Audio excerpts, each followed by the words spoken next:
എല്ലാവർക്കും നമ്മുടെ പുതിയ വീഡിയോയിലേക്ക് സ്വാഗതം. ചിന്താമണി ചിക്കൻ തയ്യാറാക്കാം. അപ്പോൾ അതിന് 10-15 ചെറിയുള്ളി മുറിച്ചെടുത്തിട്ടുണ്ട്, ഒരു 10 വറ്റൽമുളക് മുറിച്ചെടുത്തിട്ടുണ്ട്. നമ്മളതിൽ പൊടികളൊന്നും ചേർക്കണില്ല, വറ്റൽമുളക് മാത്രമാണ് ചേർക്കുന്നത്, വറ്റൽമുളകും ചെറിയുള്ളി മാത്രം.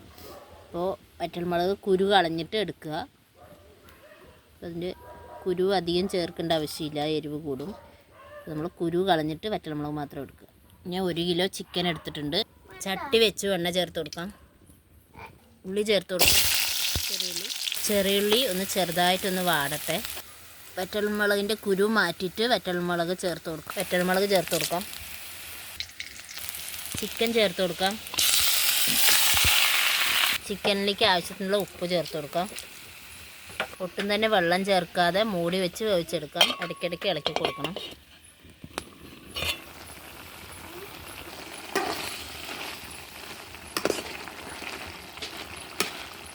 ചിക്കനിൽ തന്നെ വെള്ളം നല്ലതുപോലെ ഇറങ്ങി വന്നിട്ടുണ്ട്. അപ്പോൾ അതിൻ്റെ കളറ് ചെറുതായിട്ട് ചേഞ്ച് ആവുന്നുണ്ട്, മുളകിൻ്റെ ഒരു റെഡ് കളർ വരുന്നുണ്ട്. ഇത് വെള്ളമൊക്കെ ഒന്ന് നന്നായി ഒന്ന് ഡ്രൈ ആയി ചിക്കൻ ഒന്ന് വേകണം.